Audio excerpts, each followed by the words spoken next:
Good morning, everyone. Um, my name is Reverend Cheryl Myers, and it is my joy to be with you via Zoom, actually via YouTube this morning. Unfortunately, due to some technical difficulties, we are unable to have Jim with us this morning. We had the service planned, but technology was not on our side today. So how perfect that I'm having to live the message that I'm going to share with you today about non-attachment. Oh, but good morning. And I'm so glad you're here this morning. So let's just take a deep breath. Let's just take a deep breath and begin our time together in prayer.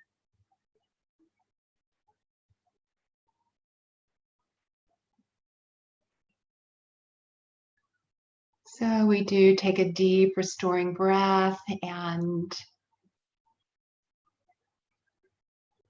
we just let go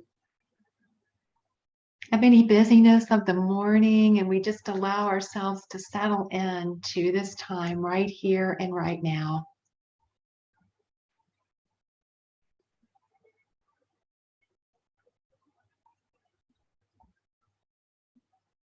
And as we breathe, we open our heart and set a silent intention to be blessed by this time in community today. We set a silent intention to feel the hearts that have gathered this morning. And regardless of physical distance, we feel the inherent connection that we share.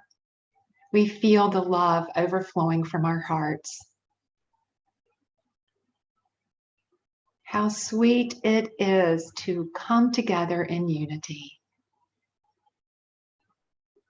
And for this time together, we are so blessed. And so it is. Amen. Well, I'd like to share some transformational opportunities with you. If you are not on our email list, and if you're not receiving our Friday afternoon online newsletter, please send us your email at admin@unityofgaithersburg.org, and we will add your email so you can receive that. So during this time of suspended in-person activities here, I always say here at Unity of Gaithersburg, like we're here at Unity of Gaithersburg because we are in heart. Remember to check out our Facebook page, our newsletter, and website to keep current on updates. And so we have something new starting this week, which I'm excited about. Let's come and be happy together. Starting this Wednesday, May 6th, we are offering a co-hosted Hump Day Happy Hour on Wednesday afternoons from 5 to 6 on Zoom. This is a time of community connection and lighthearted fun. This Wednesday's hosts are Mike Fandy and Pam Mills. Now, you know that's going to be a lot of fun. To sign up, go to the event on our Facebook page and click going. You can also email admin@unityofgaithersburg.org to register. And also, please let us know if you're interested in co-hosting this event. I am going to continue to regularly post live moments of reflection videos on our Facebook page. However, the only change is that they will not be live on Wednesday evenings. So just keep a watch out for those. I'll be posting those regularly. Our Zoom community chats are continuing on Sunday afternoons from 4 to 5:30 p.m. This is for those who would like to come together, check in, and have some spiritual conversation. Just click on the meeting link found in the newsletter or in the event posted on our Facebook page, and see you soon.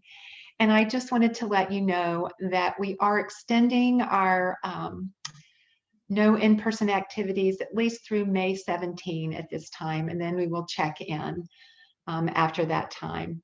Hang in there, folks. We're moving through. There will be an end to this, and I'm with you. I cannot wait to join back with you in our sanctuary.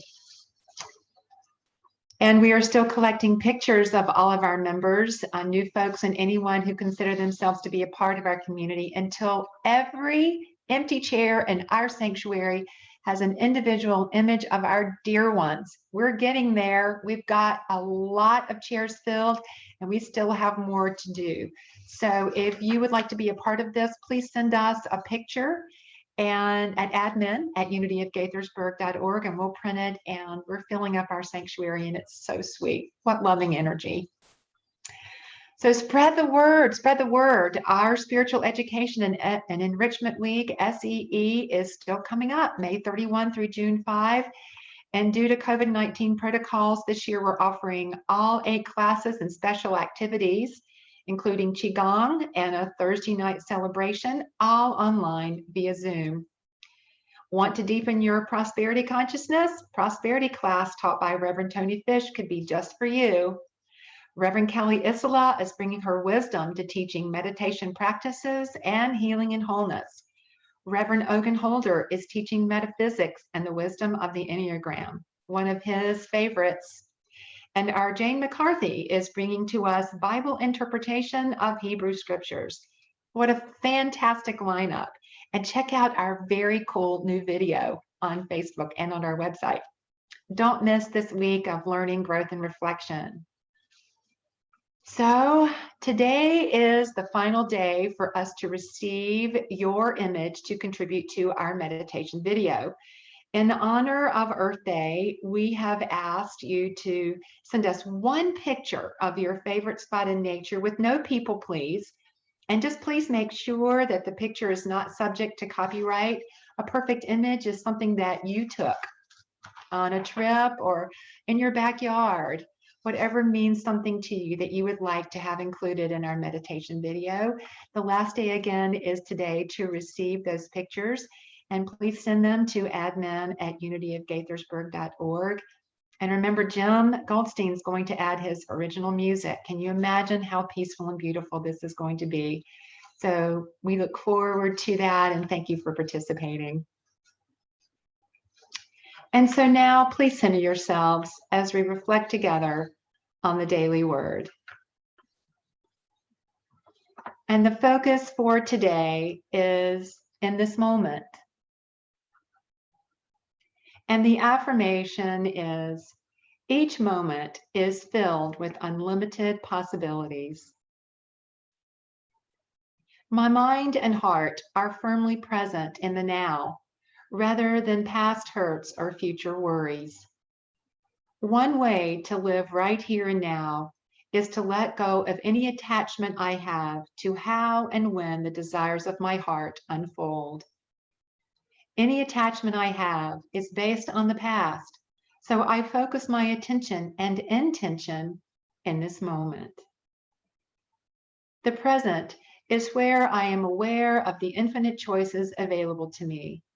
In the here and now, I am open and allow myself to step into the field of all possibilities and experience fun, adventure, love, and expansiveness of life. Because I realize that each moment is filled with unlimited possibilities, I release the need to control the outcome of my desires. I let go, detach, and flow in the infinite intelligence and creativity of the universe. I know all will unfold in unimaginable and amazing ways. And from Isaiah 43:18, forget the former things. Do not dwell on the past. See, I am doing a new thing. And so now let's take a deep breath and let's move into a time of meditation.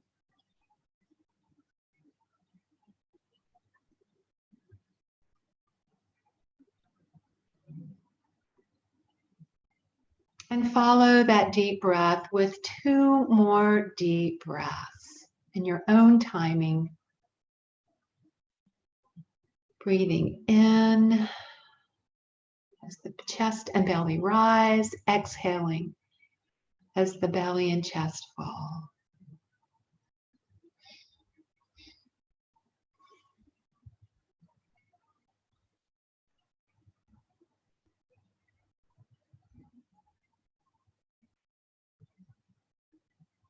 And just begin to follow the movement in and out of the breath.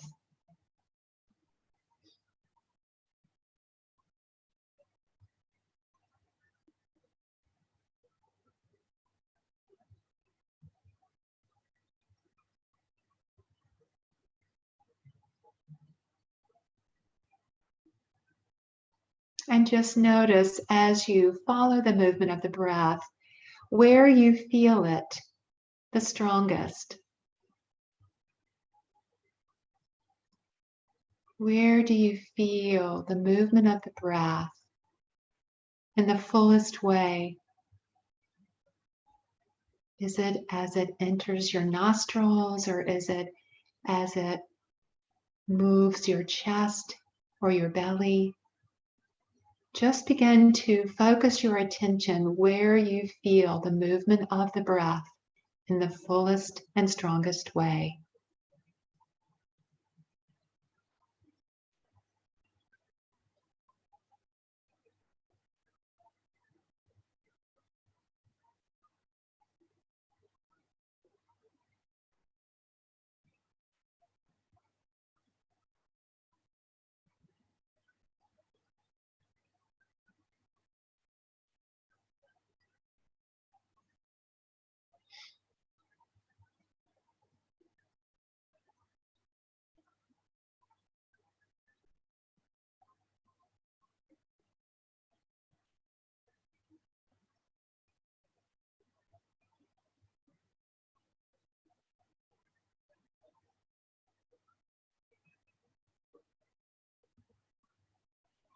And if the mind is attached to thinking, to busy thoughts,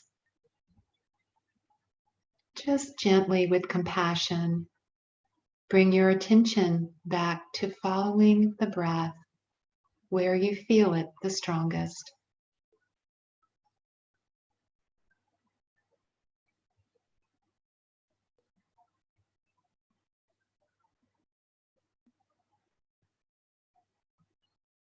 There's no need to judge our present moment experience. Just allow this focus on the breath to bring you into this present moment.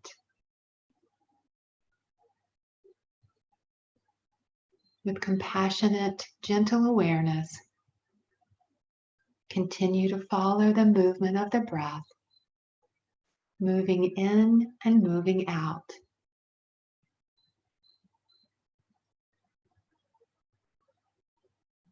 Just noticing where you feel that movement the fullest, in the fullest way.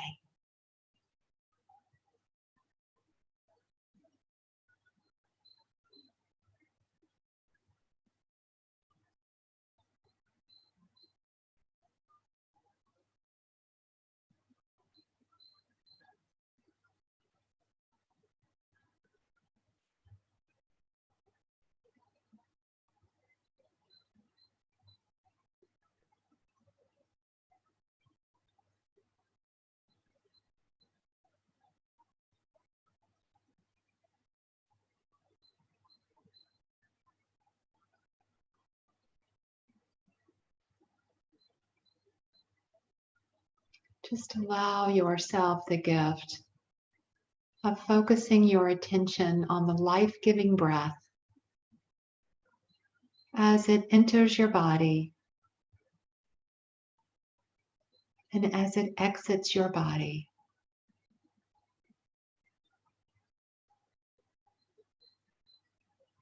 Just gently follow that movement.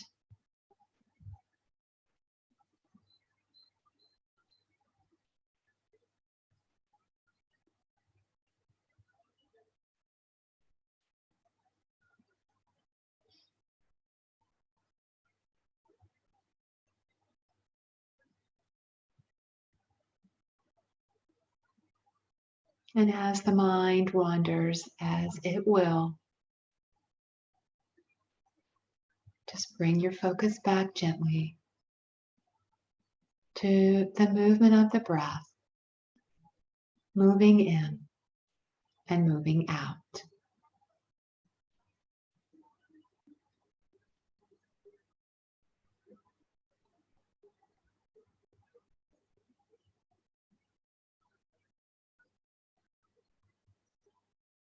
And as we move now into a time of silence, I invite you just to continue this gentle, compassionate focus on the breath, the life-giving breath, moment to moment, moving in and moving out.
And now take a deep breath.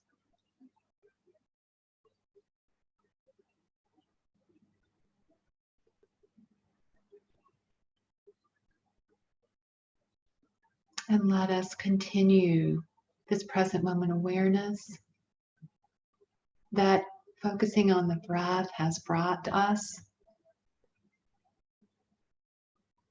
And in each moment, as we desire to be present and available, the breath can bring that focus to our awareness simply and gently.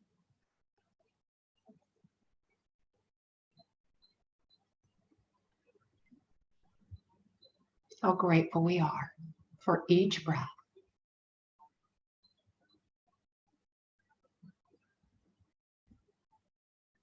And so it is. Amen.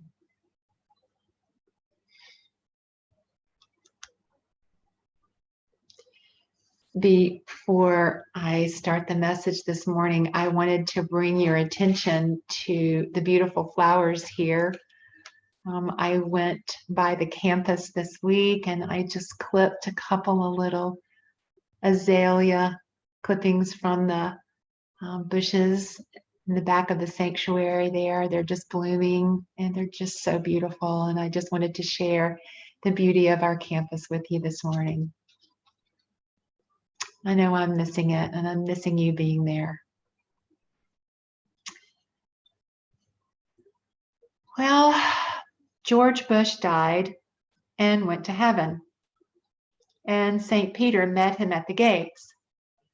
And George asked St. Peter if the people in heaven were as friendly as the people in Texas. And St. Peter said, "Oh, absolutely, sure they are." Well, George wanted to experience this for himself. So he goes for a walk and he passes by Moses and decides to speak to him. And Moses just looks the other way and keeps right on walking. Upset by this, George goes back to St. Peter and tells him what happened with Moses. And St. Peter seemed confused, so he seeks Moses out and asks him why he ignored Mr. Bush. And Moses looked St. Peter in the eye and said, "Well, Peter, if you will remember, the last time I spoke to a bush, I spent 40 years in the wilderness." Raucous laughter. I hear it. I hear it in cyberspace.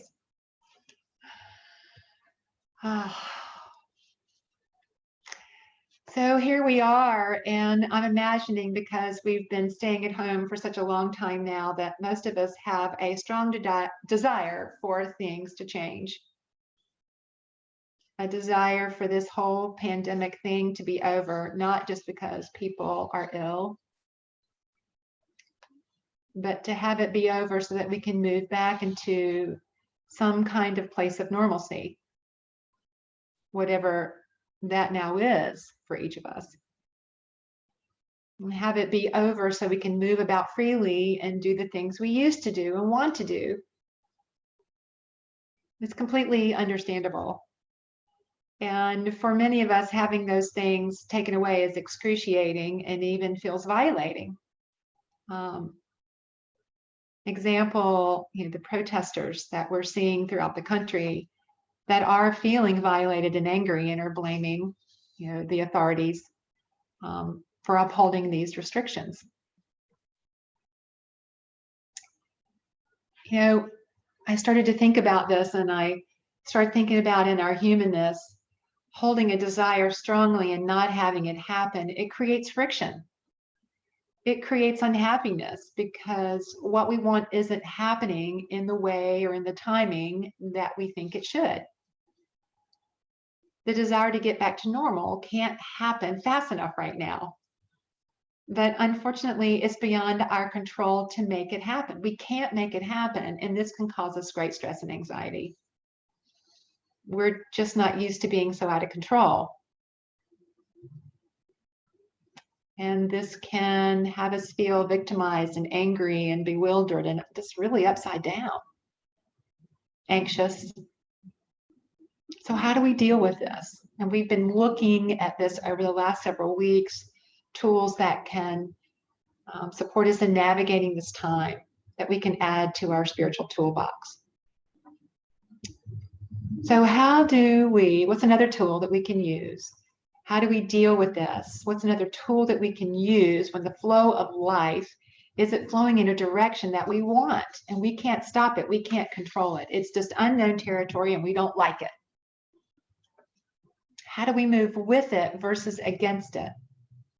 And how can we get to a place of acceptance and allowing, much less to a place of peace and joy? And I really feel like this is one of life's biggest challenges. The friction between having a desire and being able to accept what is showing up, especially when it's the farthest thing we've imagined or hoped for. And I started to reflect about how this shows up in our life beyond this pandemic thing. Like being a parent, how parents invest so much of their heart and soul into raising their child, and ultimately a child is going to choose their own path. Sometimes maybe not what we had hoped for our child, or starting a business or a new career, something that we've always wanted to do, and it doesn't happen the way we planned. How do we work with this? How do we accept it? How do we practice the art of what I'm calling allowing, the art of allowing? So world-renowned teacher and author and expert in the realm of mind-body healing, Deepak Chopra, has some words of wisdom for us about this. He says that in order to acquire anything in the physical universe, that we have to relinquish our attachment to it. He teaches that we don't give up the intention and we don't give up the desire. It's just that we give up our attachment to the result. Okay, so it's really important for us to have a desire and a goal and an intention in our life, right? But the tricky part is having it without an attachment to an outcome. And that just feels counterintuitive because we're working towards something. How can we not be attached to how it turns out? Well, Deepak says that when we are attached to an outcome, that is based in fear, distrust, and insecurity. He says the need for security is based on not knowing the true self, because the source of anything in the physical world is that. Okay, so let's translate this. And we hear about this in Unity. So what he is saying is that when we are attached, we suffer. When we're attached to an outcome, And that is the root of suffering, according to the Buddhist tradition. The root of suffering is attachment. And so when we're working towards something, or when we have a desire, we want something to be a certain way, and when we're attached to the point of it bringing us suffering, is that we're not trusting our true self. We're not trusting this source, which is the source of all of our good, our true self, the infinite life, the infinite wholeness, the infinite wisdom, power, love, divine love that we are. Because that is the consciousness that knows how to fulfill every need and desire, versus our ego mind that's telling us this is not the way it should be. And when we listen to that ego mind, because it's focused on what it already knows, it feels very uncomfortable in uncharted waters, in unknown territory. And so when we listen to the ego mind, that's when we get stuck and anxious and stressed, and we feel like we failed. And so I wanted to share a personal story with you about this very thing, how it showed up in my life. It was in 1995, just a few years ago, and I had resigned from the airlines, and I was looking at what my next life adventure would be. Where was I going to work? And I got really clear that what I really wanted to do was move to Alaska. I had been engaged to a man in Alaska. I was going to move to Alaska, so I had been to Alaska several times when I was flying, and I fell in love with it. I thought it was absolutely the most beautiful place I had ever been, and truly, I still feel that way. So I'm like, okay, let's go. So I found a job there. I sold pretty much all of my possessions. I had a going away party given to me by about 75 well-wishing friends. And I packed up my little Toyota Corolla with what I could take. Along with my cat and high school friend, we took off to make the 4,000 plus mile trek. My high school friend drove out there with me.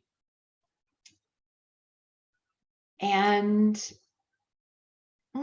probably about halfway through Saskatchewan, Canada, I started to feel really unsettled about this decision. I had felt so clear. And all of a sudden, what I started to realize was, oh boy, this isn't about my love for Alaska at all, really. I mean, I did love Alaska, and I did think I wanted to move there. But really, the decision was all about needing closure on that relationship. Yeah, so I had done all this, and all of a sudden I started to just feel, how could you be so foolish? How could you not know that this was really what this was about? And so I got there and I completed that closure. And then it was like, now what? And so I got back in the car with all my possessions and my cat. And unfortunately, my high school friend had already flown home. And I start that 4,000 plus mile trek home by myself. And all I could think about was coming back to Virginia and going, oh, my friends are going to just think, what in the world were you thinking? I felt shame. I was blaming myself. I just couldn't believe I made such a mistake. But I carried on. And truly, that drive home, I have many stories, was one of the grandest adventures of my life. It was amazing. And interestingly, when I got back to Virginia, my friends still loved me. And instead of shaming me, actually told me how brave I was. it was such a lesson for me to let go of my attachment to how it all turned out. You know, I had to accept how it all turned out. And I had to move out of my victim and resistance to it all in order for me to learn. I had to detach from what I wanted it to be or thought it should be. And man, my ego was working overtime. And looking back on that, I can see how that experience helped me get to the place where I would step into ministry. It's so interesting how when we look back at our life, and that's why we say hindsight is 2020, we look back on our experiences and we go, oh, I see why that happened. I see how it pointed me in that direction versus that direction. It was amazing. You know, detachment it's a moment by moment, day by day process of accepting reality as it presents itself. And then doing our best to align our consciousness with our true source, and then our actions as well, with what moves us forward, and then continuing to surrender and accept and allow the outcome be what it will be. And trust and know that it will deepen and expand and grow us in ways that we can not really imagine. And folks, I really think that this is an advanced spiritual teaching. I really do. You know, the nature of being human is that we're attached to things. We get attached to the way things were, we get attached to the future that we imagine, and we also get attached to the things that are working so well in our life. And so it takes surrender and allowing to simply be able to accept what is, and really what that takes is being in the present moment. There is no other place to me to accept how life is showing up and to detach from an outcome unless we're in the moment. We can't do it any other place. The moment is where we can be peaceful. The moment, this present moment, to me is the only place that we will ever find peace. And be able to allow life's flow to flow. And so I translate this into what's happening right now with this pandemic, and what if we could step into a greater allowing of what is, and then focus on looking for the expansion. Because trusting that life is always moving us forward, folks. This pandemic is not taking us backward, it is taking us forward. And we've talked about this. We've talked about how the possibilities available to us from this time is an awakened humanity. Because we're each awakening individually.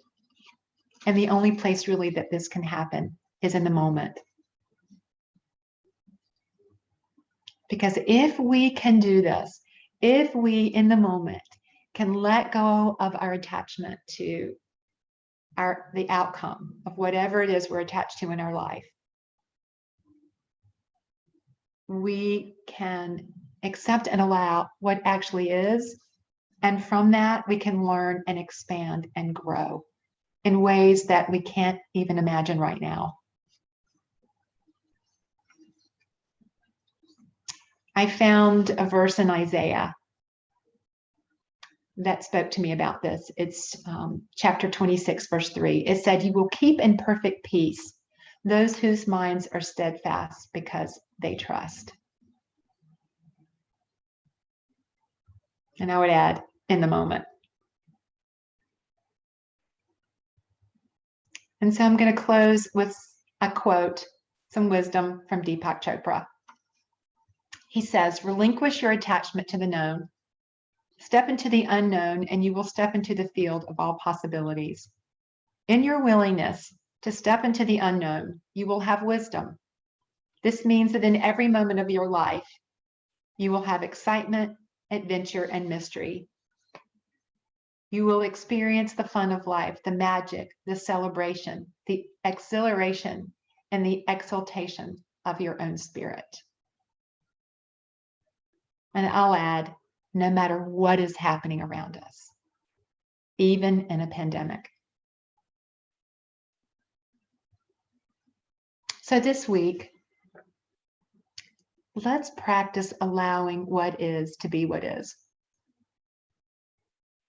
Let's practice letting go of our attachment to what we think should be happening to what actually is. And so what that means is that we get to practice being in present moment awareness. Just being in present moment awareness and noticing where we are attached to something being the way we want it to be. Noticing how we feel when it isn't that way and practicing gentle, compassionate awareness.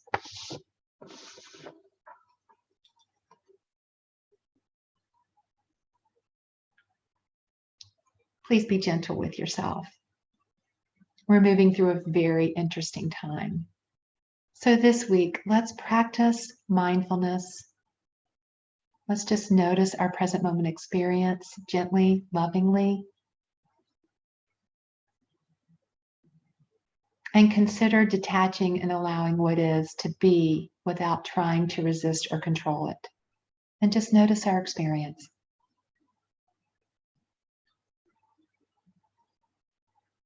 So let's affirm together.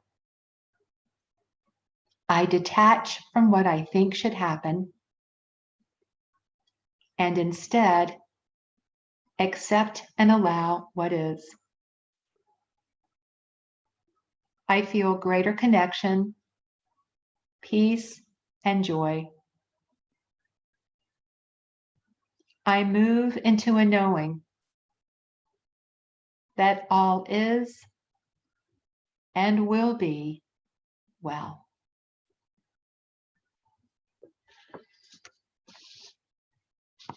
And so now this is our time to give from our unlimited abundance and open hearts. And for those of you joining us via YouTube, thank you from the bottom of our hearts for going to our website or newsletter to give your gifts online, or also text to give. And here is some prosperity wisdom from Prosperity by Charles Fillmore. If you are fearful that you will not have the necessities of life for tomorrow, do not allow yourself for a moment to think of something that must be outside the realm of your good. Claim your identity. Insulate your mind from destructive thoughts. Affirm all the more persistently your abundance. And as we give online, we affirm this offering blessing. Divine love, I am, blesses and multiplies all that I have, all that I give, and all that I receive. And I am so grateful.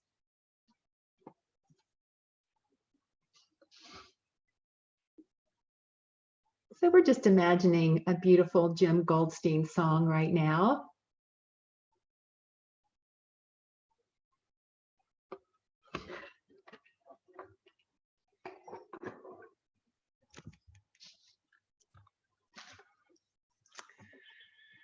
So have a beautiful week, everyone. Please be gentle with yourself. And let us hold together. We are letting go and we are allowing the flow of life. Have a beautiful week.